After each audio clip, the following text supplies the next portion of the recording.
Malgré la mise en place de la zone de libre-échange continentale africaine du LECAF, censée transformer l'Afrique en un marché unifié, les frontières économiques du continent restent largement intactes. Les ambitions d'intégration se heurtent encore à des difficultés de gouvernance et de mise en œuvre. Maintenant, le commerce intra-africain a un niveau faible, 14% à 16% seulement, contre 60% en Asie et 67% en Europe.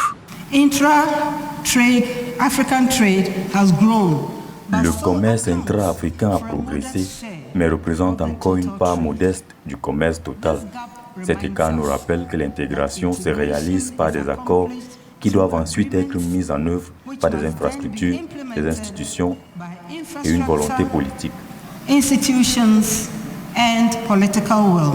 Dans le même temps, les États africains intensifient leurs efforts pour mobiliser davantage de ressources internes en s'appuyant sur les marchés financiers, les réformes fiscales et les banques régionales. Cette dynamique vise à soutenir le financement des infrastructures et à renforcer la compétitivité. En 2024, le commerce intra-africain, estimé à 208 milliards de dollars, témoigne d'une amélioration progressive des échanges portés par une stabilité macroéconomique accrue et la montée des investissements. Domestic resource mobilization.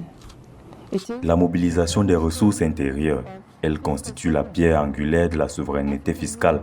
À cet égard, la Commission de l'Union africaine continue de placer cette mobilisation au cœur de son agenda continental.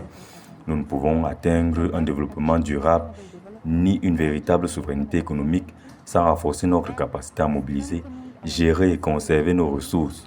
Manage and retain our resources. Les obstacles structurels figent l'Afrique à la marge du commerce mondial. Avec seulement 2% à 3% des échanges internationaux, le continent reste principalement tourné vers l'extérieur. Plus de 80% de ses exportations quittent ses frontières. La faiblesse criante des infrastructures, la fragmentation douanière et le manque de diversification industrielle continuent de freiner la construction d'un marché continental intégré.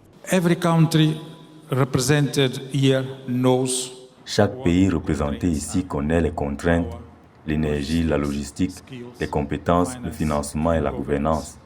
La différence entre progrès et stagnation réside dans la volonté des dirigeants de prendre la responsabilité de ces contraintes et de les gérer de manière constante dans le temps.